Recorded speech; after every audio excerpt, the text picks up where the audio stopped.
अस्सलाम वालेकुम sir.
Hello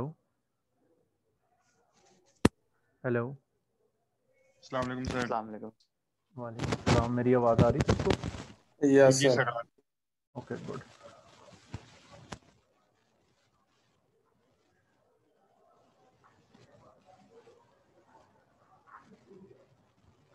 पहले अटेंडेंस ले लेते हैं, उसके बाद फिर स्टार्ट करते हैं।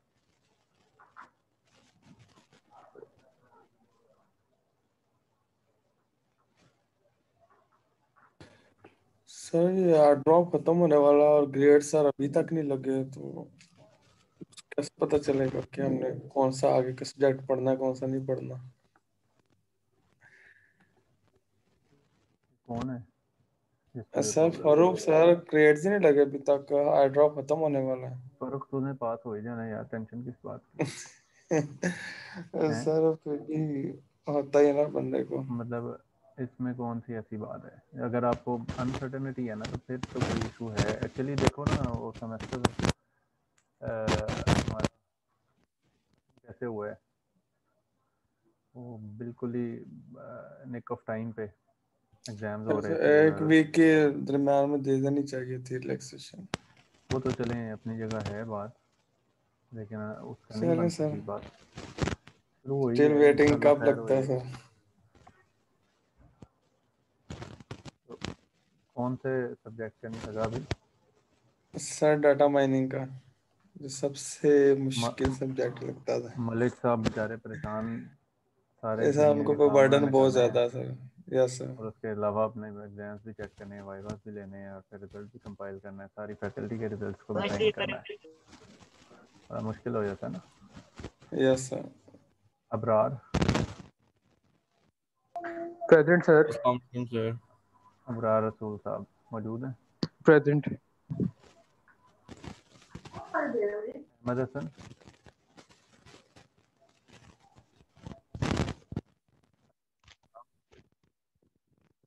सर आपकी आवाज़ हल्की हल्की आ रही है। सलाम,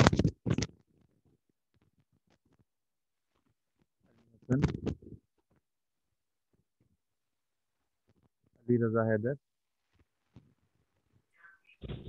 प्रेजेंट सर। फैराज साहब,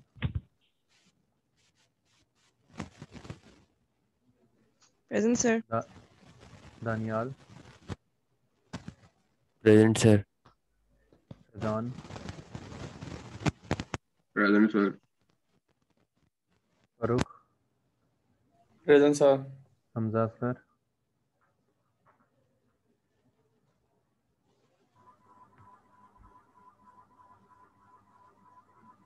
Hamza sir,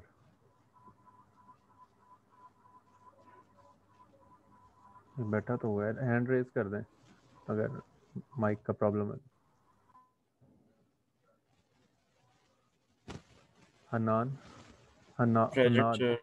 present sir. Shariyar, present sir. Muaz, Muaz Munir, Anas, on,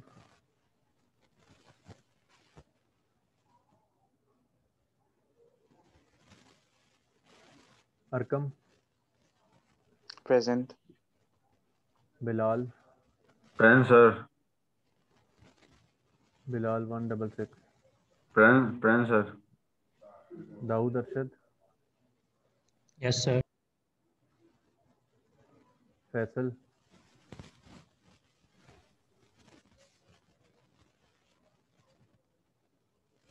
Hammad, Yes, sir, present. Haris,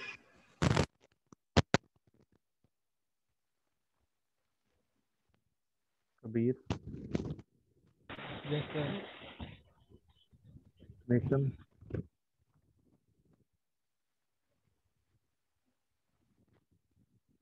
Numan, Present, sir. Shahid Suhail, Present, sir. Farooq,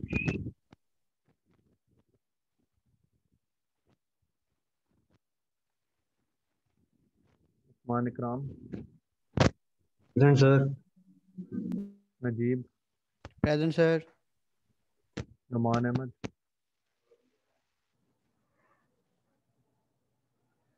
Ubaid,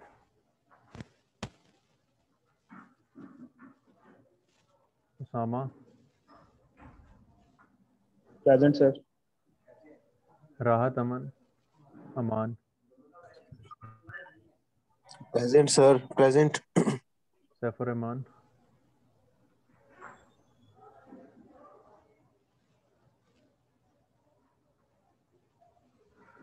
Mohammad Umair,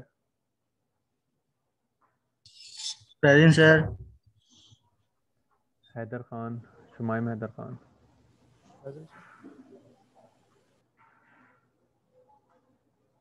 Simra, Present, sir. Waqar Kashif, present sir. Zainab. Present, sir. तुम किधर इधर आ गई हो? तुम्हें किसने ये रजिस्टर कर दिया कोर्स? Sir, Numan Halil ने। बेटा इस कोर्स को ड्रॉप करो, तुम तो S2020 की हो। जी सर। नहीं नहीं, तुम ये कोर्स मत पढ़ो, इसको फौरी तौर पे ड्रॉप करो और कोई और कोर्स पढ़ो, अभी अर्ली कोर्सेज पढ़ो, फिर उसके बाद ये वाला पढ़ना, ठीक है बेटा? सर मेरा ट्रांसफर हुआ है यहाँ पे, जी तो ट्रांसफर हुआ है मेरा यहाँ पे, इस वजह से S2020 में है। अच्छा, मुझे एक दफ़ा अपने एडवाइज़र से मिल लो। कौन है आपका एडवाइज़र? राना वकास। एल्गोरिथम्स वगैरह पढ़ लिया आपने? नहीं सर। Data structure? नहीं सर, अभी पढ़ रही हूँ इसी तो बस सेमेस्टर में। मेरा तो यही मशवरा है कि अभी आप इस कोर्स को ना पढ़ें, अभी पहले अपने शुरू ठीक है वाले सर। कोर्सेज पूरे करें, ठीक है? ठीक है सर। इसको ड्रॉप कर दें आप। Zubair Mohammad, present sir. आज है ना ड्रॉप का दिन? चल रहे हैं ड्रॉप जी अभी? आज सर, तो बंद अभी कर है। दिया। यस सर, अभी हो रहा है।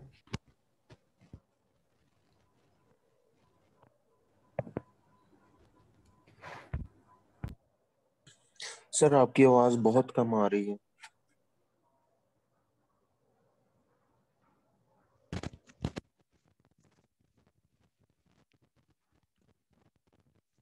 अभी सही आ रही है? हेलो। जी सर, जी अब सर, बेहतर है। अब आ रही है, सही आ रही है सर। चलो गुड। अच्छा ये हम कुछ लेक्चर्स जो हैं ये मैं आपको बता देता हूँ कि मेरे बड़े अच्छे दोस्त हैं डॉक्टर अदील नवाब साहब, कॉमसर्ट यूनिवर्सिटी में।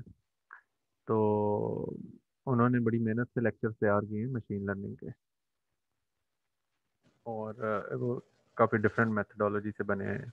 और मैंने काफ़ी सारा सर्च किया, देखा, उनसे भी मिला, और फिर हमने डिस्कस किए, तो मुझे काफ़ी पसंद आए हैं उनके लेक्चर्स जो बनाए हैं उन्होंने। तो फिर मैंने उनसे रिक्वेस्ट करके उनके लेक्चर्स जो हैं वो बोरो किए हैं कि उन्होंने माशाल्लाह बड़ी मेहनत की हुई है और बड़ा सेल्फ एक्सप्लेनेटरी किस्म के लेक्चर्स बने आए हैं।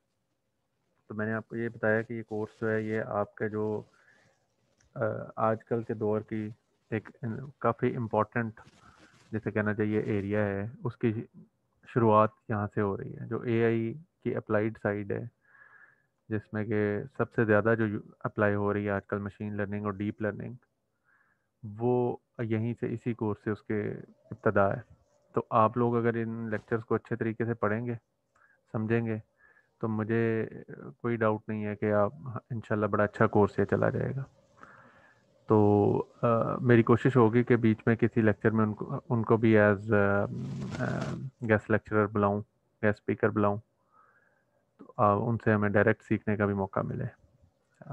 माशाल्लाह वन ऑफ द वेरी क्या कहना चाहिए, excellent resources as a teacher, as a researcher, बड़े अच्छे टॉप लेवल के वेन्यूज़ पे पब्लिश करने वाले बंदे कम ही ऐसे लोग हैं जो कि इतनी मेहनत और ईमानदारी से काम कर रहे हैं। तो इनके लेक्चर्स से हम शुरू करते हैं, और उनके एक्नॉलेजमेंट देना जो है वो बड़ा ज़रूरी है। अच्छा, इन लेक्चर्स में मैं आपको बता देता हूँ, डॉक्टर साहब मोटिवेशनल स्पीकर भी हैं, तो उनके लेक्चर्स के अंदर, ये स्क्रीन शेयर हो रही है? Yes sir. Yes sir. Yes इनके लेक्चर्स को आप जब पढ़ेंगे, ये मैं आपसे शेयर करता रहूँगा, ये इस तरह का जो है ना, कैरेक्टर बिल्डिंग और मोटिवेशनल चीज़ें, और कुछ थोड़ी बहुत जो है उनका सेंस ऑफ ह्यूमर भी है काफ़ी, माशाल्लाह। तो जोक्स वगैरह भी आपको मिलेंगे, तो सारा कुछ मिलेगा। तो वो बैलेंस्ड लाइफ के ऊपर वो टॉक्स भी देते हैं। तो उसी कॉन्टेक्स्ट में उन्होंने लेक्चर को भी बैलेंस बनाने के लिए सारा कुछ ही शामिल किया हुआ है उसमें। तो ये चीज़ें आप साथ साथ पढ़ते रहें और सीखते रहें, और मेहनत से और लगन से काम करेंगे तो इंशाल्लाह बड़ा अच्छा और ज़बरदस्त काम हो जाएगा।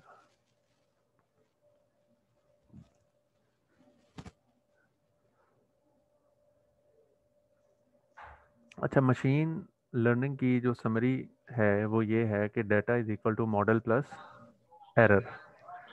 जनरली हम जिस तरीके से काम करते हैं वो, एज अ प्रोग्रामर हम जब काम कर रहे होते हैं तो हम कहते हैं कि हमारे पास एक से प्रॉब्लम है, उस प्रॉब्लम का मैंने एक लॉजिक बनानी है और उसे इम्प्लीमेंट कर देना है। We don't really care about the data. For example, अगर आपने टेबल, एक लूप लिखना है जिसमें कि टेबल लिखना है, कोई भी नंबर एंटर किया जाएगा, उसका 1 से लेके 10 तक का टेबल, 4 एंटर हुआ है तो 4 1s are 4, 4 2s are 8। तो do we need any data for that matter? No sir. हमें डाटा नहीं चाहिए, हम सिंपल एक लॉजिक लिखेंगे और उससे काम हो जाएगा। लेकिन मशीन लर्निंग का जो रूल है उसमें डाटा इज़ द सोर्स। हम डाटा को सोर्स मानते हुए उस डाटा से लर्न करने की कोशिश करते हैं। तो हमारा लर्निंग का सोर्स क्या होता है? डाटा। ठीक है, उस डाटा को अंडरस्टैंड करते हुए फिर हम एक ऐसा मॉडल बनाते हैं जो कि उस डाटा के लिए सूटेबल हो, कि वैसा ही हमें आउटपुट देने की कोशिश करे। तो मॉडल जो है वो जितना हम बेहतर बना सकते हैं वो बना लेते हैं, लेकिन उसमें स्टिल कुछ ना कुछ कमी बेशी रह जाती है। तो इस इक्वेशन, ये मशीन लर्निंग की पूरी, अगर हम कहें कि बिल्कुल एग्जैक्टिव समरी बता दें, तो ये उसकी एग्जैक्टिव समरी है। इस बात की समझ आई आपको? अभी हम आगे चल के यस मज़ीद इस बारे में डिस्कशन सारी की सारी जी करेंगे। Yes sir. इस लेक्चर की जो आउटलाइन है वो कुछ इस तरह से है कि मशीन लर्निंग है क्या, इनपुट आउटपुट फंक्शंस क्या होते हैं, उनकी जनरल सेटिंग्स क्या होती हैं, क्या स्टेप्स हैं जिनसे कि हम एफिशिएंट मशीन लर्निंग मॉडल्स बना सकते हैं, और रियल वर्ल्ड प्रॉब्लम्स को कैसे मैप किया जा सकता है उन लर्निंग इनपुट आउटपुट फंक्शंस के ऊपर। तो ये प्रॉब्लम की जो मॉडलिंग है उसके ऊपर आएंगे। फिर मशीन लर्निंग की टाइप्स क्या हैं। कुछ बच्चे जिन्होंने डाटा माइनिंग पढ़ी है उन्होंने supervised, unsupervised, semi supervised, reinforcement, ये वाली लर्निंग टेक्निक्स पढ़ी होंगी। लेकिन हम, जैसा कि मैंने पिछले लेक्चर में बता दिया था कि उन्होंने पढ़ी हैं तो अच्छी बात है, हम यहाँ पे स्क्रैच से ही पढ़ेंगे सारा कुछ। और मशीन लर्निंग का साइकिल क्या है, और फिर मशीन लर्निंग की ट्रेनिंग किस किस तरह से पॉसिबली की जा सकती हैं, जो मॉडल्स हम बनाते हैं उनकी। तो ये स्क्रीन पे आपको ये नज़र आ रहा है कि इसकी स्लाइड्स कितनी हैं? Yes sir. कितनी है? 566 सर ये सारी पढ़नी है? Very hard of it. और नहीं ये बड़ी, ये मैं कल रात को मैं ये पढ़ रहा था सारा कुछ। सर कल रात को तो सारी पढ़नी है? हाँ, कल रात में मैंने सारी पढ़ी, लेकिन वाह। अभी हम पढ़ेंगे ना। तो ये पूरा कोर्स जो है वो इन स्लाइडों में नहीं है, ये सिर्फ पहला लेक्चर है। माशाल्लाह, तो मेहनत का लेवल चेक कर रहे हैं बहुत डॉक्टर साहब लेवल ने जो है किया मेहनत का। है ना। छुड़ियां कांटे तेज कर लें? छुरियां कांटे तेज कर सर लें, फील हो गए, लेकिन छठे सेमेस्टर में आ गए। है ना, लेकिन बात यह है कि ये इतनी सेल्फ एक्सप्लेनेटरी हैं और इतनी आसान है कि आप अगर इसको पढ़ते जाएंगे ना तो आपको कोई चीज़ मेरे ख्याल में इधर उधर से शायद ढूंढने की भी ज़रूरत नहीं पड़ेगी, गूगल शूगल पे भी नहीं जाने की ज़रूरत पड़ेगी। हर चीज़ को भरपूर तफसील के साथ एग्जांपल्स के साथ समझाया हुआ है। So this is what I appreciated the most about it. तो इसमें समझें कि ये घोल के पिलाने वाली बात है। तो आप अगर इसको स्किम थ्रू करते रहेंगे तो आसान हो जाए। इसमें से कोई 150 स्लाइड तो डॉक्टर साहब के वो जो हैं ये पर्सनैलिटी बिल्डिंग और जोक्स और इस टाइप की चीज़ों पे होगी, 150-200 स्लाइड। तो इफ़ेक्टिवली वो 300 के करीब स्लाइड्स हैं जो कि कोर्स मटेरियल को कवर करती हैं। तो हम उनको भी बीच बीच में वक्तन फ़वक्तन गाए बगाए थोड़ा थोड़ा देखते रहेंगे, लेकिन वो आप खुद पढ़िएगा। So the goal of machine learning is के मशीन जो है वो ह्यूमन की तरह एक्ट करना शुरू कर दे। जिस तरह एक ह्यूमन सीखता है बिल्कुल वैसे ही मशीन सीखे। लास्ट क्लास में मैंने थोड़ी बात की थी इस सिलसिले में कि जिस तरह हम बच्चे को सिखाते हैं तो वो किस तरह से सीखता है कि थिंग्स आर हैपनिंग और वो देख रहा होता है ऑब्जर्वेशन से, और वो चीज़ों को नोटिस कर रहा होता है, और उन नोटिस करने के साथ बेसिकली वो सारे पैटर्न्स भी फाइंड कर रहा होता है, वो सारे फॉर दैट मैटर फीचर्स भी देख रहा होता है, और फिर उनकी मदद से चीज़ों को मैप करने की कोशिश करता है अपने इल्म के मुताबिक। तो यही लॉजिक जो है वो मशीन लर्निंग में अप्लाई की जाती है।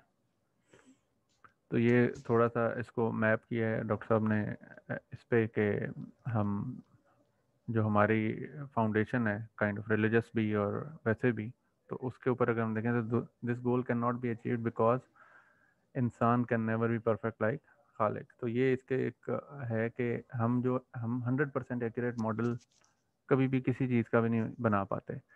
100% accuracy practically somehow possible भी है, इस तरह से कि अगर हमारी इनपुट में मतलब जो टेस्ट हम कर रहे हैं उस टेस्ट में हर तरह की वेरिएशन नहीं है, तो फिर हमारी जो आउटपुट है वो 100% हो भी सकती है। लेकिन एक्चुअली जब आप बहुत रिगरस और डिटेल्ड लेवल की टेस्टिंग करते हैं, फॉर एग्जांपल आपसे जिस तरह हम कहते हैं कि टेबल सुनाएं, तो टेबल्स की एग्जांपल अभी मैं दे रहा था, तो टेबल में अगर 5 का टेबल है तो वो सारे ही सुना देंगे, लेकिन अगर मैं कहूँ 2.5 का टेबल सुनाएं तो वो कोई सुना पाएगा, गलत हो जाएगा। तो यानी कि टेस्टिंग कितनी रिगरस की गई है उससे ये पता लगता है कि 100% एक्यूरेसी आई है या नहीं आई। तो एनीवे मशीन लर्निंग एल्गोरिथम्स जो हैं वो काफ़ी बेहतर परफॉर्म करते हैं और एक रीज़नेबल सेट ऑफ डाटा के ऊपर वो अच्छा परफॉर्म करते हैं, और कोशिश यही होती है मशीन लर्निंग इंजीनियर की कि वो बेहतर से बेहतर और एक्यूरेट से एक्यूरेट मॉडल तरतीब दे दे ताकि अच्छे रिजल्ट्स आ सकें। इंडक्टिव लर्निंग है इसके अंदर कि हम स्टेप बाय स्टेप चीज़ को इम्प्रूव कर रहे होते हैं, एवॉल्व करते हुए एंड तक पहुंचते हैं, ना कि डायरेक्ट कोई सलूशन निकाल लेते हैं। तो सब मशीन लर्निंग प्रॉब्लम्स के अंदर कुछ ना कुछ स्कोप ऑफ एरर रहता है। तो ये again machine set to learn if it's today is better than it's yesterday, यानी कि जब आप उसे मज़ीद ट्रेनिंग डाटा देते जा रहे हैं तो वो कुछ बेहतर लर्न करके और अपने आप को और ज़्यादा इम्प्रूव कर रही हो मशीन, तो ये मशीन लर्निंग और कैरेक्टर बिल्डिंग की समहाउ मैपिंग है।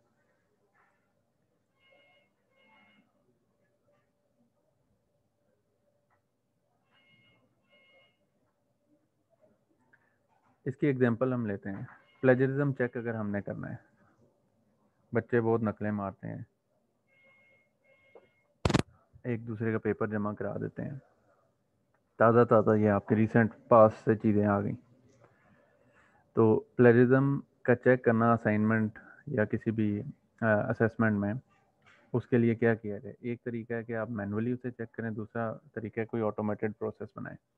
तो अगर हम उसे मैनुअली चेक करेंगे तो वो तो एक इंतहाई टीडियस काम हो जाएगा और उसमें बहुत ज़्यादा मैन आवर्स लग जाएंगे।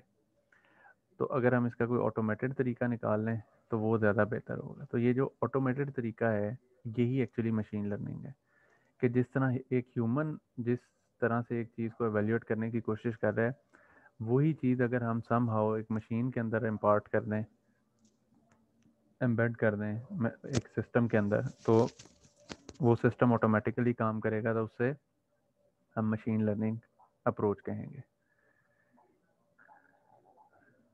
तो मशीन लर्निंग की तरफ अगर ऑटोमेटिक अप्रोच की तरफ हम जाएं तो उसके अंदर an intelligent program automatically searches for a very small subset of potential sources of plagiarism from billions of digital documents present and presents that to subset to the human. Human can easily inspect subset of documents to check whether the assignment is plagiarized or not. अब ये देखें कि जो हमारे plagiarism वाले systems हैं वो करते क्या हैं कि वो इंटरनेट के ऊपर भी से भी ढूंढते हैं कि इसने नेट से कहीं से छापा मारा है, और with in the student submissions भी सर्च करते हैं। With in the student submission तो कोई इतना बड़ा मसला नहीं है, अगर आपके 25, 30, 40 स्टूडेंट्स हैं तो वो आसानी से मिल जाएगा। लेकिन अगर ओवर द इंटरनेट ढूंढना है तो फिर हमारे पास क्या है? Billions of digital documents. Billions of documents के अंदर से जब आपने एक चीज़ को सर्च करना है तो वो ह्यूमनली पॉसिबल ही नहीं है। तो उसके लिए फिर क्या करना पड़ेगा कि मशीन ऐसा कुछ काम कर दे कि हमें सबसेट या कैंडिडेट डॉक्यूमेंट्स दे दे, पोटेंशियल डॉक्यूमेंट्स जिनसे के पॉसिबली प्लेजरिज्म का शुबा है। तो उनको फिर हम जो है डिटेल में देख सकते हैं कि अच्छा अब इन 4, 5, 6 डॉक्यूमेंट से आ रहा है तो ये क्या वाकई में है या नहीं है, और कितना है किसने यहाँ से कॉपी किया हुआ है। तो हमारा काम बड़ा आसान हो जाता है। तो ये ऑटोमेटेड प्रोसेस की तरफ अगर हम आएँ तो इसी तरह की एल्गोरिथमिक अप्रोच जो है वो हम ऑप्ट करने की कोशिश करते हैं। तो ऑटोमेटिक अप्रोच जो है वो ह्यूमन को असिस्ट कर रही होती है समहाउ, और हम अगर मशीन लर्निंग नहीं अप्लाई करेंगे तो फिर हमारे सिस्टम्स के अंदर कोई इंटेलिजेंस उस तरह की नहीं रहेगी। बेशुमार एप्लीकेशंस हैं जिनमें से एक अभी हमने प्लेजरिज्म डिटेक्शन की देखी। तो इसी तरह हेल्थ केयर में डिजीज़ डिटेक्शन या एक्सरेज की हम लास्ट क्लास में बात कर रहे थे। बिज़नेस के पर्सपेक्टिव में हम देख सकते हैं कि हमारा जो प्रोडक्शन है वो कितनी हमें करनी चाहिए और हमारे प्रॉफिट जो है वो किस हिसाब से इंक्रीज़ कर रहा है, और उसकी प्रेडिक्शंस अगर हम करें, या हम जो आइटम्स बनाती है कोई भी से मैन्युफैक्चरिंग की कोई फैक्ट्री है या कोई कारखाना है, मिल है, तो वो अपने जो प्रोडक्शन उसने करनी है उस प्रोडक्शन को पिछले पैटर्न्स के मुताबिक देखे और फिगर आउट करे कि मुझे अब नेक्स्ट प्रोडक्शन कितनी करनी चाहिए, या अपने रॉ मटेरियल की बेस पे वो फिगर आउट करने की कोशिश करे कि इससे अगर मैंने प्रॉफिट मैक्सिमाइज़ करना है तो क्या क्या चीज़ें मैं बनाऊँ तो मेरा प्रॉफिट मैक्सिमाइज़ हो सकता है। एग्रीकल्चर के अंदर क्रॉप्स की मॉनिटरिंग और उनकी से जो ग्रोथ है उसको मॉनिटर करना, सॉइल की मॉनिटरिंग और सॉइल के अंदर जो आजकल रोबोटिक्स के सिस्टम्स हैं वो अंडरलाइंग उनके जो ये जो पूरा आईओटी का एक कॉन्सेप्ट है, इसको अगर हम देखें तो इसके अंदर क्या होता है कि हार्डवेयर इन्वॉल्व हो जाता है। फॉर एग्जांपल पानी आपने खोलना है, अगर जिस तरह के जो आप में से गांव में या इस तरह के काश्तकारी आपने देखी हुई है, अगर कैसे फसलें होती हैं तो उसमें पानी का एक बाकायदा निज़ाम होता है जिसमें कि पानी को खोला जाता है और सैराब की जाती है ज़मीन।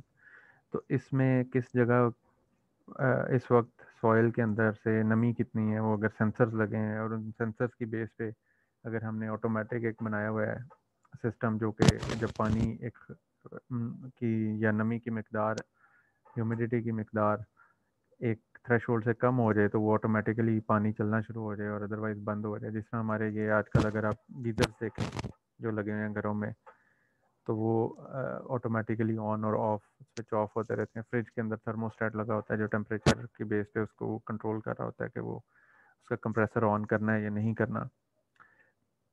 इसी तरह एंटरटेनमेंट, सॉफ्टवेयर एप्लीकेशन और नेचुरल लैंग्वेज प्रोसेसिंग, इनमें सारों में अच्छी खासी इसकी एप्लीकेशन जो हैं वो बेशुमार एप्लीकेशन है। और इन्हीं को अगर हम कंटिन्यूड रखें तो इसके अंदर जो डिसिप्लिन्स जो कंट्रीब्यूट कर रहे हैं मशीन लर्निंग की तरफ, तो उसमें बेसिक स्टैटिस्टिक्स है, आर्टिफिशियल इंटेलिजेंस का ये सब एरिया है। तो ये जिस जिस डोमेन के अंदर से हम से अगर हमने फॉर दैट मैटर इसको अप्लाई करना है डिजीज़ आइडेंटिफिकेशन पे, तो फिर बायोलॉजी की डोमेन की ज़रूरत पेश आती है। और इसी तरह साइकोलॉजी के पॉइंट ऑफ व्यू से और फिलॉसफी के पॉइंट ऑफ व्यू से कॉग्निटिव साइंस और फिलॉसफी, इंफॉर्मेशन थ्योरी जो है वो जो हमारे ये से कुछ एल्गोरिदम्स हैं जिस तरह डिसीजन ट्री और रैंडम फॉरेस्ट वगैरह हैं वो एंट्रोपी के ऊपर काम करते हैं, तो इंफॉर्मेशन गेन को मेजर करने की कोशिश करते हैं। ये सारी इंफॉर्मेशन थ्योरी है। कंट्रोल थ्योरी जो है, जो जिस तरह अभी मैं सेंसर्स और एक्चुएटर्स की बात कर रहा था, तो ये सारी जो एम्बेडेड सिस्टम्स की अप्लाइड साइड है वो कंट्रोल थ्योरी की मदद से होती है। और फिर कंप्यूटेशनल कॉम्प्लेक्सिटी के हमारी कोशिश ये होती है कि जब हम एवेल्यूएट कर रहे होते हैं अपने सिस्टम को, तो हम ये देख रहे होते हैं कि हमारे सिस्टम जो हमने बनाया है, मशीन लर्निंग अप्रोच जो हमने डिवाइस की है, उसकी एक्यूरेसी एक तरफ और उसकी कंप्यूटेशनल कॉम्प्लेक्सिटी दूसरी तरफ के ये कितनी देर में ये काम कर देगी और या ट्रेन कितनी देर में हो जाएगा मॉडल। तो ये सारे के सारे डिफरेंट पर्सपेक्टिव्स हैं जो कि मशीन लर्निंग के डिसिप्लिन में कंट्रीब्यूट करते हैं। अच्छा, इसको इस्तेमाल कब करना है मशीन लर्निंग को? When we have data with 3 main characteristics. एक कि डाटा क्या होना चाहिए, लार्ज अमाउंट में। क्या होना चाहिए, लार्ज अमाउंट सर। दूसरा हाई क्वालिटी डाटा होना चाहिए और तीसरा बैलेंस्ड डाटा होना Balanced चाहिए। ये data। 3 चीज़ें जो है ना, ये मशीन लर्निंग को अप्लाई करने में बहुत ही ज़्यादा मददगार है। सर ये बैलेंस डाटा कौन सा होता है? हाँ, अब ये सारी चीज़ें मैं आपको बताता हूँ। लार्ज अमाउंट ऑफ डाटा तो आसान बात हो गई, ठीक है, कि बहुत ज़्यादा रिकॉर्ड्स हमारे पास मौजूद हों। हाई क्वालिटी से क्या मुराद है?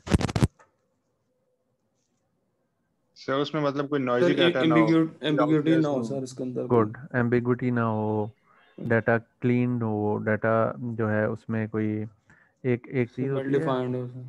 हाँ वेल डिफाइंड भी हो। एक चीज़ होती है जिसे हम कहते हैं अनसर्टेनिटी। यस अनसर्टेनिटी सर, समझते हैं? अनसर्टेनिटी। Yes sir. तो यस डाटा सर, के अंदर यस ना सर। अनसर्टेनिटी भी हो सकती है। तो ये सारी चीज़ें वो किस तरह से होती है कि हम जब ओवर द नेटवर्क एक चीज़ आ रही है तो उसके अंदर कोई एरर आ सकता है ट्रांसमिशन के दौरान। कोई सेंसर है तो सेंसर जो है उसका बैटरी लो हो गई है, अब वो एक्यूरेटली मेजर नहीं कर पा रहा, ठीक। तो इस नोयत की चीज़ें जब आती हैं तो उसमें फिर डाटा की क्वालिटी के ऊपर क्वेश्चन मार्क आने शुरू हो जाते हैं। और समटाइम्स डाटा जो हमें मिला होता है वो ह्यूमन एरर, टाइपिंग मिस्टेक की वजह से कुछ गड़बड़ हो जाता है। फॉर एग्जांपल अब ये फ़ारूक है, तो फ़ारूक को हम कहें कि फ़ारूक है जी 26 साल का, तो एक ज़ीरो और डाल जाए एंड पे टाइपिंग से, तो पता लगे जी फ़ारूक साहब 260 साल के हैं। तो वो यस सर। ये अब टाइपिंग मिस्टेक से वो आ गया, उसमें प्रॉब्लम आ गया, तो उसको फिगर आउट करना और उसको सेट करना, ये सारी चीज़ें जो बस है सर आउटलाइन हो जाएगा, ये इसको मिली गई। आउटलायर भी हो जाएंगे और फिर वो रेंजेस की मदद से और फिर कुछ सेमेंटिक्स एसोसिएटेड होते हैं ना चीज़ों के साथ, कि हम कहेंगे यार ये इतने बड़े बाबा जी तो होते ही कोई नहीं है जितने कि ये बाबा जी बड़े हो गए हैं। तो वो हमारा जो रियल लाइफ का जो नॉलेज है उसकी मदद से और सारा कुछ हम देख के फिर डाटा को हाई क्वालिटी बनाने की भी कोशिश करते हैं अगर वो ना हो तो। बैलेंस डाटा ये होता है कि हमारे पास आगे चल के हम इसको मज़ीद तफसील में भी पढ़ेंगे, यहाँ मैं क्विकली बता देता हूँ कि जो नंबर ऑफ़ इंस्टेंसेस हैं डिफरेंट कैटेगरीज के वो बराबर हों। फॉर एग्जांपल अगर हमने प्रेडिक्ट करना है इन द एंड के ये पॉजिटिव कमेंट है या नेगेटिव कमेंट है, तो हमारे पास नंबर ऑफ़ पॉजिटिव कमेंट्स और नंबर ऑफ़ नेगेटिव कमेंट्स हमारे एक्चुअल डाटा में बराबर हों। 500 पॉजिटिव कमेंट्स हों, 500 नेगेटिव कमेंट्स हों, तो हम उसे क्या कहेंगे कि ये बैलेंस्ड डाटा है। बैलेंस्ड डाटा के ऊपर मशीन लर्निंग एल्गोरिदम्स बेहतर तरीके से ट्रेन हो जाते हैं। ये अब टिपिकल मशीन की रिक्वायरमेंट है ना। एज अ ह्यूमन हमें कोई इतनी परेशानी नहीं होती, तो ये बैलेंसिंग वाली चीज़ और हाई क्वालिटी होना, अब वो जो 260 आ गया था उसको एक ह्यूमन देखेगा ना फ़ौरन एंटिसिपेट करके कहेगा नहीं ये 260 नहीं हो सकता। मशीन भी यही कुछ ही करेगी, लेकिन मशीन फिर उसके लिए पूरा उसको प्रोसेस सोचना समझना पड़ेगा। एल्गोरिदम अप्लाई करेगी उसके बाद जी निकालेगा। इसी तरह ये अपेरेंटली आपको लग रहा होगा कि ये बड़ी आसान चीज़ है, लेकिन अगर आप ये इस तरह हैंड राइटिंग की मदद से ये नंबर हैं 0 1 2 3 4 और 9 तक लिखे, अब ये सारों ने जिस तरह यूएमटी के स्टूडेंट्स की हैंड राइटिंग में ये लिखे हैं, इतनी गंदी पढ़े जा रहे राइटिंग हैं। भी नहीं है सर हमारे। सर हैं? अभी हम तो भी पढ़ ही गंदी लेंगे राइटिंग नहीं है सर। अच्छा सर यूएमटी के हम पढ़ लेंगे। तो ये देखो 2 किस किस तरह से डिफरेंट तरह से, अब ये 7 जी लग सर। रहा है ना, ये 7 जो है ये 2 लग रहा है। तो कुछ चीज़ें जो यहाँ पे फिर वो क्या करेगा कि ये मशीन लर्निंग के जो एल्गोरिदम्स हैं वो इस चीज़ को फिगर आउट करने की कोशिश करेंगे कि क्या चीज़ 2 है। अब ये देखो इसने 2 को आइडेंटिफाई करने के लिए ये सारा कुछ किया है। अब यहाँ पे आपको 2 तरह के कलर्स में ये रेक्टेंगल्स नज़र आ रही हैं, कुछ ग्रीन है और कुछ रेड है। क्या मतलब है इसका? सर ग्रीन ओके और रेड जो है तीन ना गलत होंगे प्रेडिक्ट जो की हुई है उसने। जी जो सर रेड वाली है सर उसने गलत मतलब प्रेडिक्ट की हाँ हुई है, और जो ग्रीन वाली वो सही प्रेडिक्ट की जी जी बिल्कुल। तो फिर हम यही चीज़ एवेल्यूएशन के लेवल पे हम देख रहे होते हैं कि हमें पता होता है कि एक्चुअली डाटा ये 3 है, ये भी 3 है, ये 7 है और ये 7 है। तो ये 3 को 2 कह रहा है, यहाँ पे भी 3 को 2 कह रहा है, यहाँ 7 को 2 कह रहा है और यहाँ 7 को 2 कह रहा है। ये सारे 2 ही थे और इनको 2 कह रहे हैं। ऐसा भी हो सकता है कि वो इस 2 को 7 मान लेता। ये जिस पे माउस है इस वक्त नज़र आ रहा है।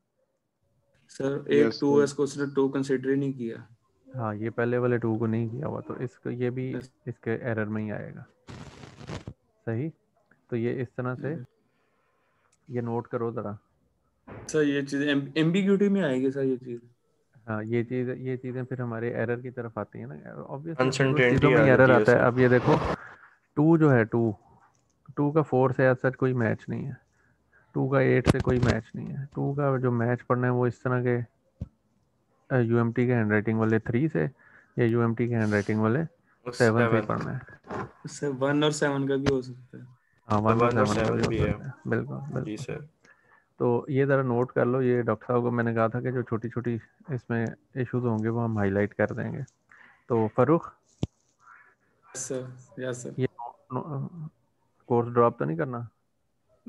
नो सर रखा है किसी जिसने ने फिर। जिसने कोर्स ड्रॉप करना है वो ना करे, कोई और बंदा रिस्पॉन्सिबिलिटी ले, मैं आपको बताता जाऊंगा। ये नोट कर लें। स्लाइड नंबर 37 पे फर्स्ट 2 को एरर में मार्क होना चाहिए, ओके सर। ये नोट कर लें। ये हमारी तरफ से भी 2 सेंट्स ऐड हो जाएंगे कि हमने भी पढ़ के इसमें छोटी छोटी हैं इसमें मिस्टेक्स छोटी छोटी, वो फिर हम डॉक्टर साहब तो मेरी आज बात हुई थी, मैंने कहा था हम बताएंगे आपको ताकि ये और अच्छी हो जाए स्लाइड्स इंशाल्लाह। ये मशीन लर्निंग का जोक है। एक इंटरव्यूअर कहता है what is your biggest strength, machine कहती है कि I am fast learner. Interviewer कहता है व्हाट इज़ 11 × 11, मशीन कहती है 65। इंटरव्यूअर कहता है not even close, it's 121। Machine कहती है इट्स 121। तो वो आहिस्ता आहिस्ता सीखती रहती है। अब ये इसको पता लग गया है और भी चीज़ें इस तरह से, वो ये 2 नंबर्स को इस तरह मल्टीप्लाई करके क्या आंसर आ रहा है, वो नंबर कौन से हैं और ये क्या करना है, ये फिर आहिस्ता आहिस्ता इसको मशीन इस तरीके से अंडरस्टैंड करती है। ये एनीवे ये एक जोक है मशीन लर्निंग के पॉइंट ऑफ व्यू से जो लोग बनाते हैं। मेन गोल क्या है? मशीन को ह्यूमन के इक्विवेलेंट सोचने समझने वाला बना देना।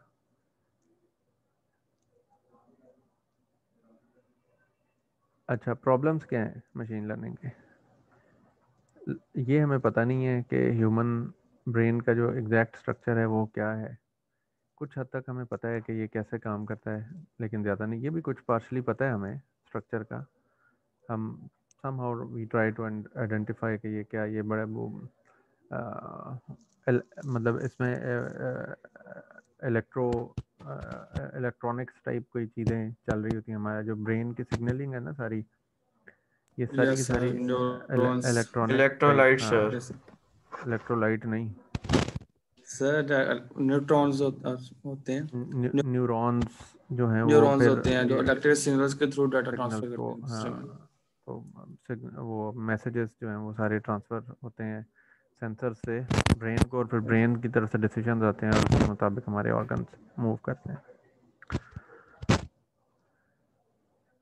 तो second problem is human learning is most complex task in the world which makes it practically impossible to identify perfect human learning patterns. तो ये चैलेंजेस हैं। Third problem is rate of human learning varies from person to person and cannot be judged or predicted accurately.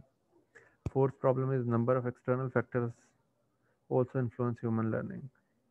तो ये जो चीज़ें हैं, शैतान, नफ्स, माहौल या एनवायरनमेंट, ये सारी की सारी चीज़ें, या इविल जिसे आप कह दें अगर इसे वो रिलीजियस फ्री बनाना है तो इस तरह की चीज़ें जो हैं वो ह्यूमन की लर्निंग को इन्फ्लुएंस करती हैं। मतलब एक गांव का बंदा के जो अंडरस्टैंडिंग है, लर्निंग है, वो और होती है। एक शहर के बंदे की अंडरस्टैंडिंग डिफरेंट होती है।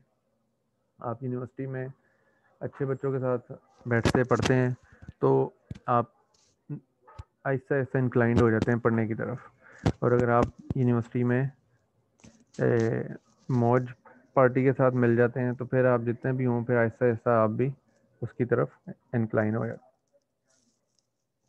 कहते हैं ना, man is the average of 5% around him. तो स्लोली ग्रेजुअली फिर आप कन्वर्ट कर जाते हैं उन्हीं लोगों के इर्द गिर्द वाले लोगों के हिसाब से। और दूसरा क्या है? A man is known by the company he keeps. Company he keeps. Practically it does not seem to be possible कि वो बिल्कुल इक्वल टू हो जाए, लेकिन स्टिल हमने मशीन को ह्यूमन के नज़दीक बनाना है। तो काफ़ी सारे यूज़फुल टास्क लोगों ने कर लिए हुए हैं और करते जा रहे हैं। उनके अंदर से ये कुछ इंटरेस्टिंग 8-10 एग्जांपल्स हैं। स्पैम ईमेल डिटेक्शन होती है, स्पैम का फोल्डर बना होता है, yes sir. Majority of yes the times उसमें स्पैम ईमेल ही जाती है। कभी यस कभी सर, एक बंदा स्पैम। कहता है, ओ यार मैंने मेल की तो थी, तुझे मिली नहीं। और कहता है कोई मेल नहीं तूने की। वो कहता है यार मैं 2 दफ़ा कर चुका हूँ। फिर वो क्या कहता है? स्पैम में चेक करो। स्पैम में चेक करो। तो वो जो अभी जो टू डिटेक्ट नहीं हो रहा था, ये उस नौयत की बात है कि वो एक्चुअली स्पैम नहीं थी, लेकिन उसने उसको स्पैम समझा। ठीक है, तो ये स्पैम डिटेक्शन, जेंडर आइडेंटिफिकेशन के ये फॉर एग्जांपल ये जो लिखा हुआ है टेक्स्ट, ये टेक्स्ट फीमेल का लिखा हुआ है या मेल का लिखा हुआ है। एज ग्रुप आइडेंटिफिकेशन, या तस्वीर है तो उससे आइडेंटिफाई करना। एज ग्रुप आइडेंटिफिकेशन इसी तरह से। सेंटिमेंट एनालिसिस क्या होता है कि पॉजिटिव, न्यूट्रल और नेगेटिव सेंटिमेंट्स जो होते हैं, जिस तरह पॉलिटिक्स की उस पर जो कहते हैं ना कि हमने प्रिडिक्ट किया है जी ये इलेक्शन कौन जीतेगा, जी जी सर। कहते हैं ना। यूएस के इलेक्शन की जी जी दफ़ा तो सर। बहुत ही पूरी ग्लोबली हाइप क्रिएट हुई होती है, और जी सर। अदरवाइज पाकिस्तान के इलेक्शन के हवाले से भी। तो जब जनरल इलेक्शन हो रहे थे तो लोगों की ट्वीट्स और फेसबुक की पोस्ट और इस तरह की चीज़ों को प्रोसेस करके ये फिगर आउट करना कि लोग किसकी तरफ पॉजिटिवली इंक्लाइंड हैं, किसकी तरफ नेगेटिवली इंक्लाइंड हैं, और ओवरऑल किस एरिया में किसकी फॉर दैट मैटर पॉसिबिलिटी लग रही है जीतने हारने की। फेस रिकग्निशन, जिस तरह ये अटेंडेंस वगैरह लगती है, या वो से हमारा ये जो आइरिस रिकग्निशन होता है या थंब स्कैन से अटेंडेंसेस लगती हैं, ये सारी। मशीन ट्रांसलेशन के आपने गूगल ट्रांसलेटर जिस तरह से काम कर रहा है। नेक्स्ट वर्ड प्रिडिक्शन कहाँ पे आप इस्तेमाल करते हैं? वर्ड के कहीं भी सर टाइपिंग करनी है, वर्ड के अंदर करनी है, जीमेल के अंदर करनी है, कोई टेक्स्ट हम जीमेल सर वो आजकल टाइप आपको वो टेक्स्ट लिख देता है ना। जी यस जी सर, जी कीबोर्ड सर, पे वो लिख और जैसे देता है आप एक सर, नंबर लिखें माइक्रोसॉफ्ट वर्ड। एस एक और जगह पे एस यूज सून होती है लिख यार। Sir Microsoft word, S Microsoft word. Keyboard sir Microsoft word में भी यूज होती है। नहीं नहीं, जो काम आप सबसे ज्यादा करते हैं उसमें, ये तो आप अच्छी टाइपिंग, अच्छी कीबोर्ड चीजों के चैटिंग नाम। मोबाइल के टाइपिंग में ऊपर सर। हाँ आ, हाँ हाँ, उसका आप सर नाम सर नहीं नहीं वो हम लेते, नहीं करते कमाल हो गई, कमाल हो गई। सर एक ये तो न्यू जिनको चीज पता आई है उन्होंने सर, बोला वो जो है सर, ये सब जिनको पता उन्होंने ही बोला पर्सनलाइजेशन, है। Sir new next keyboard next जो आए हैं ना सर, वो पर्सनलाइजेशन जो आपके होते हैं ना, अपने पर्सनल वर्ड से उसका हाँ function करते रहते हैं सर। तो ये हाँ बिल्कुल पर्सनलाइज है, वो आपके मोबाइल के अंदर उन्होंने एम्बेड कर दिया ना, वो ये आपके पर्सनलाइज मोबाइल कीबोर्ड्स आ गए हैं सर। जिस जिस बंदे का सेल फोन है उसकी राइटिंग स्टाइल के अंदर से वो कैप्चर करते रहते हैं और उसके हिसाब से वो बताते हैं कि नेक्स्ट वर्ड तुम्हारा ये होगा, जी सर। है ना। जी तो जी सर। यस ये नेक्स्ट वर्ड प्रिडिक्शन जो है ये again machine learning, text summarization के एक बड़ा टेक्स्ट लिखा हुआ है, उसको ऑटोमेटिक समरी उसकी बनानी है। स्पीच टू टेक्स्ट में कन्वर्ट करना, स्पीच का सिग्नल आ रहा है उसको टेक्स्ट में ट्रांसफॉर्म करना है, टेक्स्ट को स्पीच में वाइस वर्सा यानी कि करना है। ऑटोमेटिक कार ड्राइविंग के बारे में सुन रहे हैं आजकल आप, काफ़ी टेस्ला वाले काम कर रहे हैं, तो जी वो सर। पूरे सेंसर से चीज़ को एनवायरनमेंट को सेंस करना और गाड़ियों को जो रोड साइंस हैं उनको और पेडेस्ट्रियंस को सबको देखते हुए डिसीजंस लेना कि अभी कार को कैसे चलना चाहिए। और वो रास्ते तो खैर हम अब प्रैक्टिकली देख रहे हैं कि रास्ता तो हम सारे इसके यूज़र्स हैं।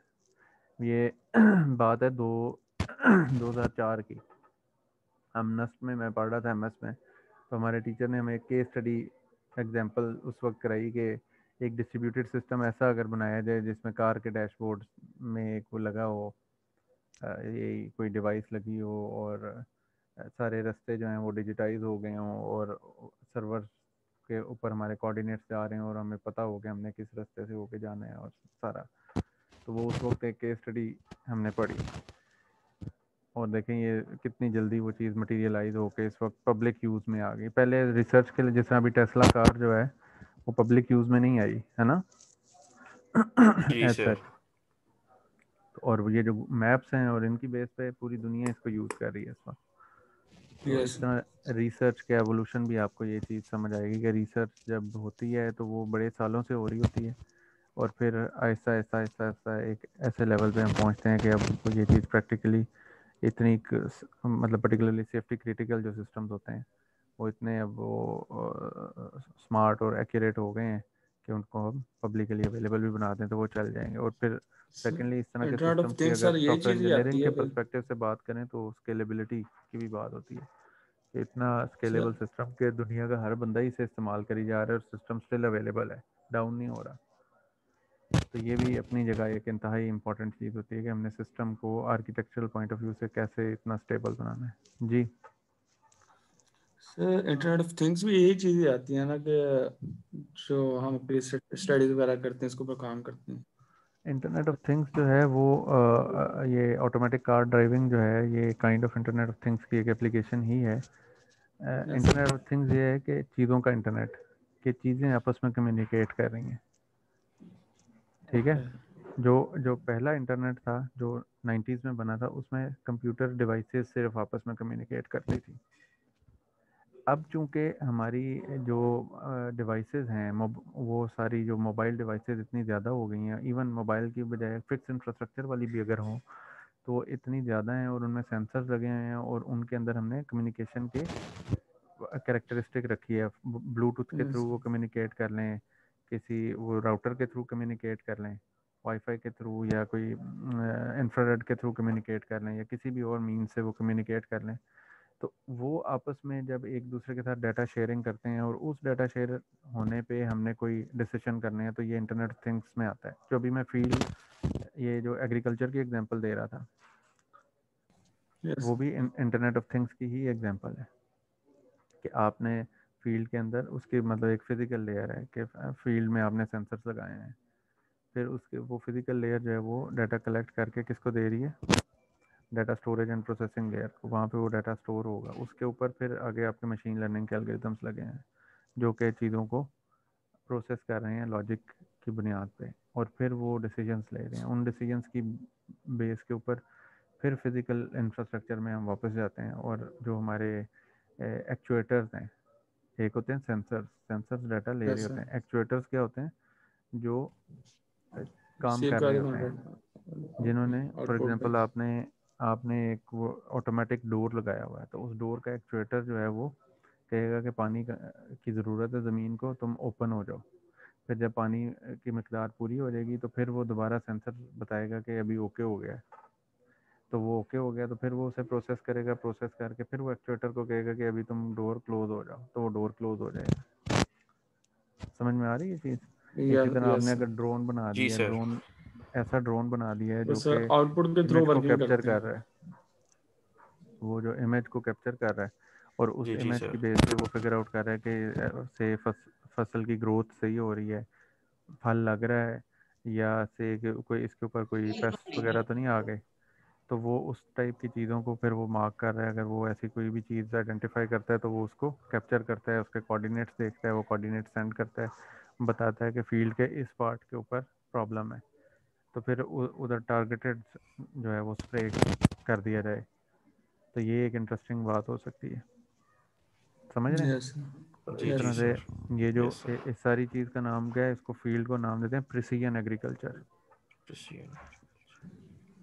तो इसमें हाँ, प्रिसीजन एग्रीकल्चर। अब हमारे मुल्क के लेवल पे अगर मतलब जिस तरह आप लोग सोचते हैं, तो आप लोग कई बच्चे एंटरप्रेन्योर बनने की बातें करते हैं, सोचते हैं, तो that can be a very good direction. कि आप फिर अगर इस तरह की चीज़ आप सोच रहे हैं तो फिर आपको कंप्यूटर विजन पढ़नी चाहिए, एक कोर्स जिसमें कि आप इमेज प्रोसेसिंग को अच्छे तरीके से हैंडल कर सकें।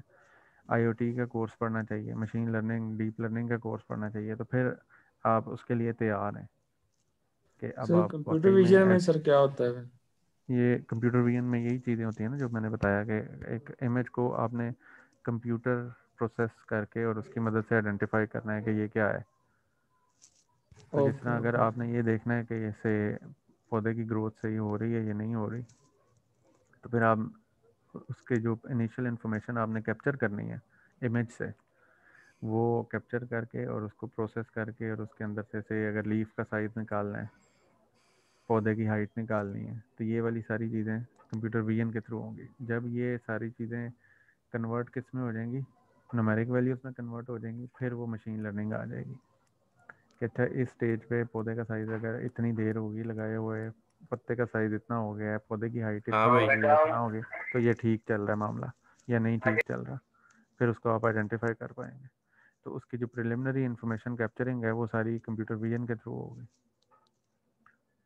Okay sir. ठीक है। ओके सर ऐसा भी तो हो सकता है कि जो हम और सारा उस काम कर रहे हैं इसमें कोई एरर आ जाए हमारे पास, और डेफिनेटली अगर आता है। हमारी फसल को मतलब, अगर सर हमने वो पहले बात की थी कि सर कोई भी हमारा वो इस तरह की मशीन लर्निंग में कोई भी इस तरह की चीज बना ले में रहेगा सर। तो अगर हम जिस तरह आप एग्रीकल्चर में हम यूज करते हैं, तो अगर पानी की जरूरत ही ना हो और वो हमें कहे कि पानी की जरूरत है, तो इससे तो फसल तबाह हो जाएगी। हाँ, ये इस तरह की चीज़ों को फिर हम प्रॉपरली टेस्ट करते हैं ना। ये इसके भी वो आगे चल के लेक्चर के एंड पे इस तरह की बात हुई है, चले वो मैं अभी आपको बताता हूँ। वो इस तरह होता है कि हम एक बड़े डिफरेंट उससे गुजारते हैं टेस्ट पे, एक कॉम्प्रिहेंसिव टेस्टिंग करते हैं उस सिस्टम की। ठीक है। तो हम कहते हैं कि इतने सारे डिफरेंट सेटिंग्स में इसने ठीक ही काम किया है, कुछ कुछ जगह ये गो के फेल हुआ है, लेकिन मेजॉरिटी ऑफ द टाइम्स इसने ठीक काम किया है। लिहाजा ये एक्सपेक्ट किया जाता है कि जब इसको रियल सेटिंग्स में डिप्लॉय किया जाएगा तो ये बिलअमूम ठीक काम करेगा। तो इस तरह की चीज़ों को फिर हम इतना इंडिपेंडेंट भी नहीं सर। छोड़ते, ऑब्वियसली सेमी सर इस तरह ऑटोमेटिक की ये चीज़ें चीजें चल जो रही होती होती हैं हैं, सर फिर वो ह्यूमन को सिंक्रोनाइज होकर फैसिलिटेट करे। चलती है ना सर। 2 3 4 इनपुट्स लेने के बाद डिसीजन लेती हैं, एक ही दो सेंसर या तीन एक चार नहीं, कई ही सारी करती इनपुट्स होती हैं, और जब आप है। इस यस तरह सर, के एक के ऊपर डिपेंड नहीं सिस्टम कर रही बनाते होती। वक्त भी हम क्या करते हैं, जिस तरह ये वाली जो चीज़ें, जिस तरह मैंने आपको बताया कि ये जो आज के दौर में हम जीपीएस सिस्टम सारा यूज़ कर रहे हैं, ये सारा सिस्टम बनते बनते बनते इसकी कितनी थॉरो टेस्टिंग हुई होगी। अब ये- बताएं, आप लोग ही बताएं, कितनी दफ़ा जीपीएस आपको गलत लेके गया है? सर जीपीएस पे तो गुस्सा ही बड़ा आता है सर, वो पता नहीं कहाँ से ले बहुत जाता तंग करता है है। कभी कभी। सर मेरा दिल, सर जब भी जीपीएस खोलो तो दिल करता है ये जिसने बनाया ना उस बंदे के घर जाना, बस ये कौन था। ऐसा ये सर इसने तुझे लोकेशन भेजा ना बता किसी ने, देता उससे कह है, रही। लेकिन सर सर बहुत लोकेशन बता गलत देता है लोकेशंस पे लेके एग्जैक्ट। जाता है सर। एग्जैक्ट सर नहीं बताता, लेकिन आपको थोड़ा एरिया बता देगा, लोकेशन से बता देगा ये बस। ये जो चीज़ है ना, ये इसके इसके लिए दूसरी चीज़ भी समझे ना, कि हमारे किस लेवल तक के मैप्स डिजिटाइज हुए हैं।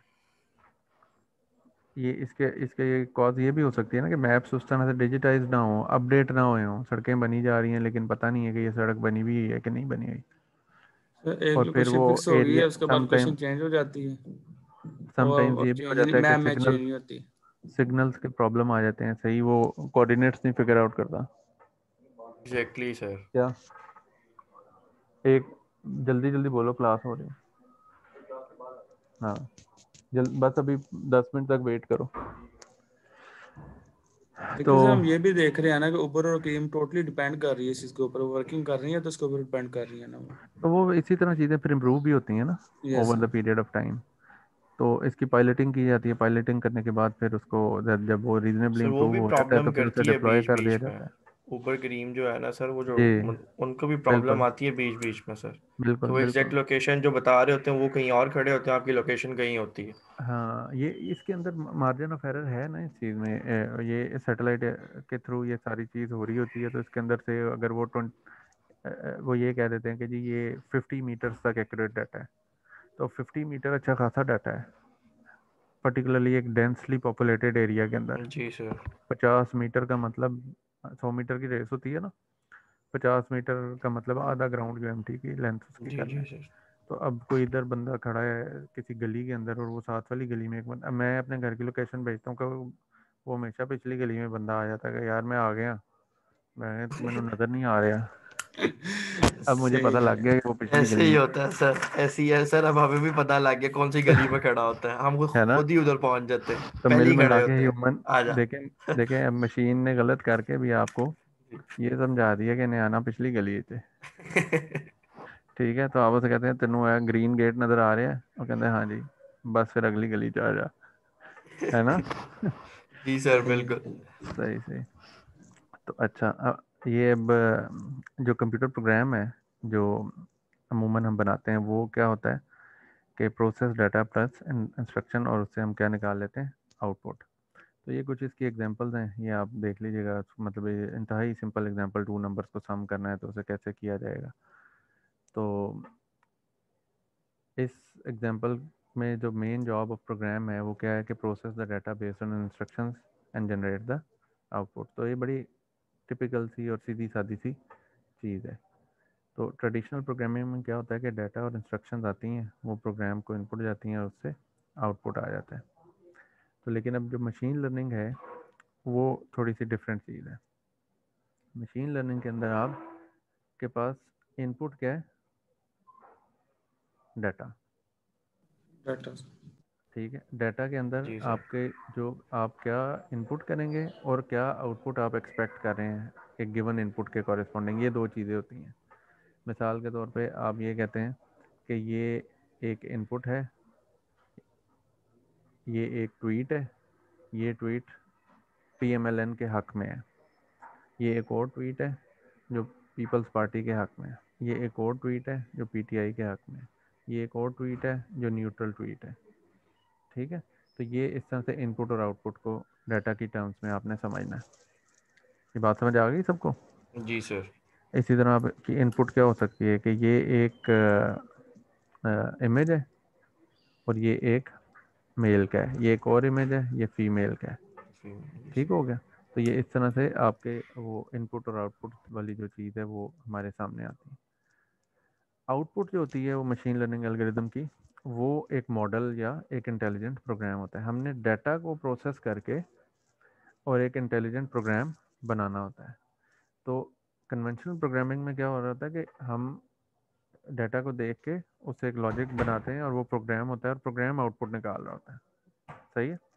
तो यहाँ पे हमारे पास इनपुट आउटपुट दोनों चीज़ें मौजूद हैं और उनकी मदद से हमने एक इंटेलिजेंट मॉडल तरतीब देना है।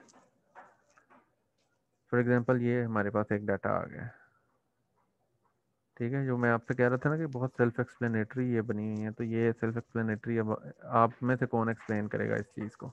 मैं इसका level of self explanation understand करना चाहता हूँ। सर ये सर इसमें बता रहा सिर्फ है स्क्वायर ली जा रहा है। इनपुट का स्केयर लेना है बस, बस इनपुट होगी तो उसका स्केयर आउटपुट होगी। तो ये अगर हमें सिर्फ इतना लेफ्ट साइड पता है, इनपुट और आउटपुट, तो फिर हम उसका मॉडल जो है वो बस इतना सा मॉडल बन जाएगा कि जो कुछ भी यस आ रहा है उसका स्क्वायर ले लो, कहानी खत्म। ठीक है, जी सर। तो ये Yes, ढाई sir. सिंपल सी एग्जांपल से ये बात समझ आती है। So machine learning algorithms used data input and output to learn an intelligent program or model which is x square, ये है ऊपर होना चाहिए सुपरस्क्रिप्ट में। After learning if you give an input say 10, अब यहाँ पे कोई 10 है, नहीं सर, तो जब इसको हम 10 देंगे इनपुट तो ये क्या करेगा, सर 100 100 दे रिटर्न देगा, करेगा। उसका 100 स्क्वायर ले 100 लेगा रिटर्न सर। देगा। क्योंकि इसने सही लर्न कर लिया हुआ। जी ठीक हो सर। गया। सो मशीन लर्निंग का जो मॉडल बनता है वो कुछ इस तरह से बनता है कि we have data input and output both are available, इसकी बेसिस पे we come up with machine learning algorithm, और उससे हम जो आउटपुट जनरेट करते हैं that is an intelligent program और मॉडल, जो कि इस डाटा के मुताबिक जो भी इनपुट आएगी उसको इसी के मुताबिक वाली आउटपुट में कन्वर्ट करना शुरू कर देगा।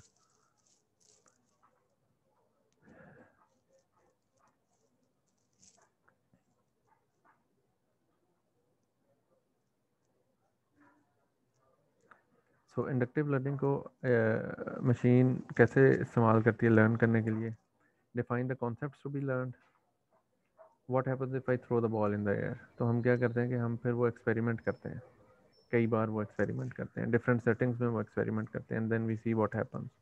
तो जब भी हमने वो बॉल थ्रो किया in the air it came back, right.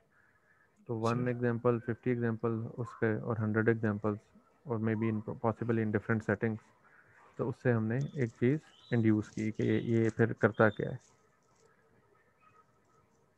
तो ये जो है नियरेस्ट पार्क में जाके करना, घर में करना, ये क्या है, वो डिफरेंट एनवायरमेंटल सेटिंग्स हैं। अब जिस तरह अभी हमने देखा पिछले दिनों एक वीडियो चल रही थी कि मार्स पे कोई स्पेसशिप पहुंच गया है ना।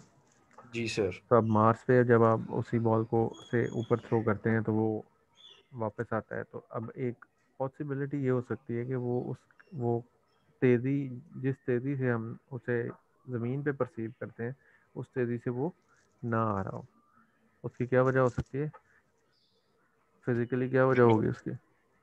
ग्रेविटी, अर्थ हाँ, gravity. Gravitational gravity sir. Acceleration जो जी होगा सर। जी सर, ग्रेविटी वो एक्सेलरेशन। मैथ के ऊपर डिपेंड कर रहा होता है। तो वो अर्थ का जो मैथ है वो डिफरेंट है और जो मार्स का मैथ होगा वो सर डिफरेंट वो होगा। डिफरेंट है।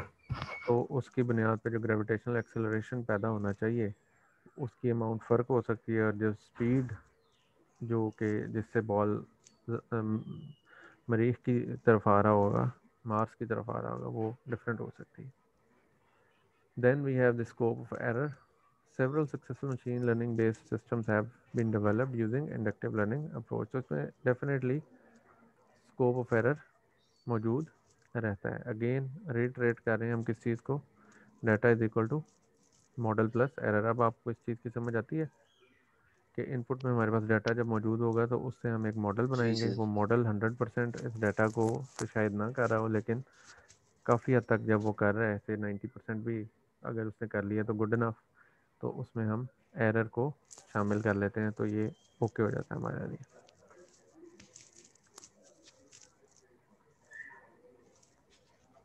तो ये अगेन ये अब आपके लिए टू डू टास्क हैं, ये सब आपने करने हैं और सबमिट करना है। ठीक है, जी ये सर। सारे जो टू डू टास्क हैं इसमें आपने जो अभी तक लर्निंग की है उसके अंदर आपने जो ऊपर एग्जांपल दी हुई थी ना कि 2 नंबर्स को ऐड करना है, तो ये उसी नोयत की एक चीज़ है कि अगर आपने इसको प्रोग्राम करना है n1 ये n2 ये n3 ये wants to write a program that add first 2 and subtract the third number from the sum of the first 2 numbers, तो ये इसको आपने इनपुट डाटा इंस्ट्रक्शंस प्रोसेसिंग और आउटपुट के जो नोशंस ऊपर यूज़ किए हैं उसके मुताबिक आपने करना है। This is yet another program जिसको आप करें इसका सर लिखेंगे। क्या मॉडल बनाना है सर? नहीं मॉडल नहीं बनाना, जिस तरह ये ऊपर प्रोग्राम में लिखा हुआ ना सारा पिछली स्लाइड में जो जहाँ पे ये 2 नंबर्स ऐड हो रहे थे, इस तरह ही आपने लिखना है। इनपुट क्या है, ये है डाटा, इसमें ये है, ओके इंस्ट्रक्शंस ये हैं। Okay sir. ओके इसी सर। स्लाइड के पैटर्न पे आपने बनाना है। जब आप ये खुद करेंगे तो ओके आपको बात वाज़ेह होनी शुरू हो जाएगी। जी ठीक है, सर। Okay okay sir. उसको खोल के आपने सामने रख लेना है और ये लिखना है, तो फिर आपको ये जो सारे कॉन्सेप्ट्स जो हम इस वक्त डिस्कस कर रहे हैं ये सब के सब वाज़ेह हो जाएंगे। Okay sir. हाथ से करने सही है, से स्लाइड शेयर कर नहीं समझ आ दीजिएगा। रहा। हाँ हाँ, ये स्लाइडें मैं सारी आपसे शेयर कर दूँ। तो सबमिट कहाँ पे करवा? सबमिट मूडल पे, मैं वो बना दूंगा ओके कोर्स के फोल्डर, उसमें असाइनमेंट बना दूंगा, उसमें आपने सबमिट कर देना। और सर ये अपलोड भी मूडल पे ही करेंगे? Slides yes sir. स्लाइड्स आपको ईमेल भी कर दूंगा, ये सारों को भी आई है ना ठीक है। अटेंडेंस, ये लिंक आया सर, उसी ये के email लिंक पे। सेम होगा या चेंज होगा हर दफा? लास्ट टाइम तो चेंज हो गया था। चेंज होगा हर दफ़ा नया। चल, ओके। ठीक है, वो रिक्वायरमेंट भी है ना कि इधर हमारी क्लास हेल्ड और अनहेल्ड मार्क होनी होती है उसके मुताबिक। ये तीसरा टास्क आ गया, हमने एक्स स्क्वायर वाला किया था, अभी एक्स क्यूब मशीन लर्निंग वाले की तरह आपने करना है इसको। ठीक है, जी सर, जी सर। और फिर ये चौथा टास्क आ गया, ये प्रिडिक्शंस वाला है कि अगर 10 इनपुट है तो ये आ रहा है, 15 है तो ये आ रहा है, 9 है तो ये आ रहा है, और इसको अब आपने प्रिडिक्शंस के हवाले से करना है। और ये भी प्रिडिक्शन, इसमें अब कोई चीज़ें सही होंगी और कोई चीज़ें गलत होंगी। ठीक है, जिस तरह के ये देखो, ये रिवर्स करना चाह रहा है, रिवर्स, तो रिवर्स में ये यहाँ पे ये सही काम नहीं कर रहा, काम तो कर रहा है लेकिन एग्जैक्टली 100% नहीं कर रहा। ये पप्पू के लिए सही काम कर रहा है, यार के लिए नहीं कर रहा, है ना? जी सर। पप्पू के साथ उसका सर कोई ओके, पप्पू के साथ है ना। पप्पू के साथ पप्पू फिर के चल रहा है वो साथ सर।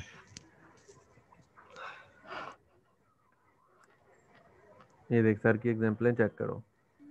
देख जरूर। मगर प्यार से सर बाकी सर ये तो बहुत ही वो क्या कहते हैं ना, इजी वे में रन टाइम समझाया हुआ है। एग्जांपल्स हैं, run time example, real real time. World examples. आपके लेवल की बनाई है उन्होंने, है ना? सर अजान हो रही है, चले फिर। अच्छा, ये अब ये अगेन ये जो नकाब है पोस्ट पर्सनैलिटी बिल्डिंग के हवाले से ये चीज़ें सारी हैं, ये अब आपने अपनी जो बनानी है। सर मुझे तो सर आशिक लगते हैं। हाँ, सर इस तरह की स्लाइड्स पहली दफा ही देखी हैं, काफी मोटिवेशनल है ना? अ सिंगल सेंटेंस ऐसे कैन फर्स्ट टाइम चेंज देखी योर है। लाइफ। ये देखो, ये कितनी इंस्पिरेशनल कोट है, ये पढ़ो ज़रा। अपने किसी काम पे नाज़ामत हो, काम लिया जाता है क्या नहीं जाता, किया नहीं क्या नहीं जाता, किया, किया नहीं नहीं वो, जाता सर। हाँ हाँ, किया नहीं जाता। नाजा का क्या मतलब है? सर खुश नाजा मतलब नाज ना कर, फखर ना फखर कर। हाँ हाँ हाँ, वेरी गुड वेरी गुड। गुरूर करना था। हाँ, तो ये अल्लाह ताला आपसे एक काम लेता है तो उसके ऊपर आपने गुरूर नहीं करना। ये गुरूर जो होता है ना, नेकी का गुरूर, यही बड़ी खतरनाक चीज़ है। जी सर।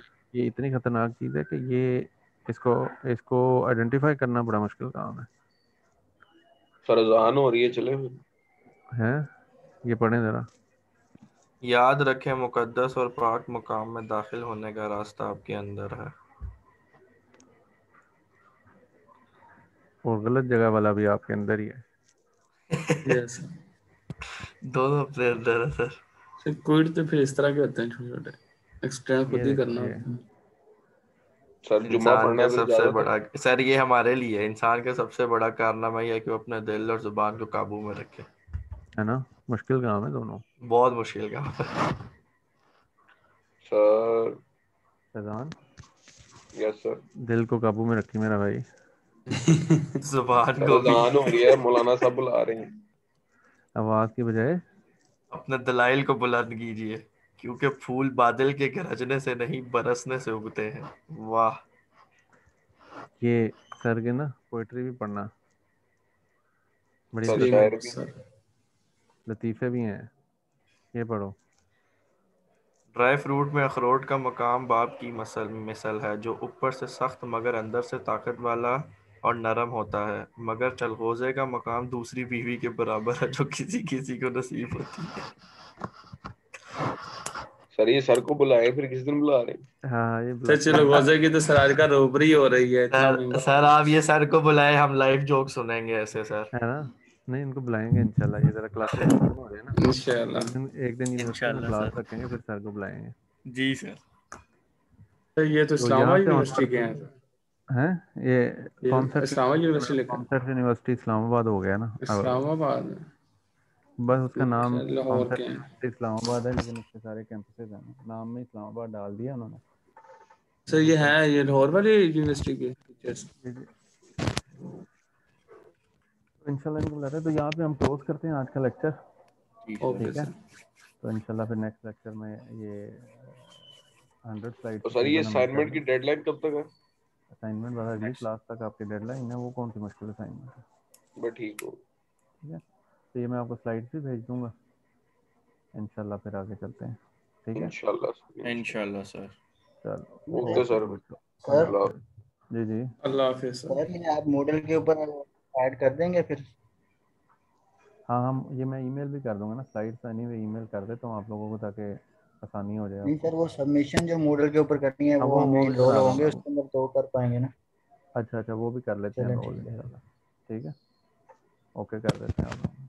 थैंक यू, अल्लाह हाफ़िज़। ओके सर, अल्लाह हाफिज। अल्लाह हाफिज़।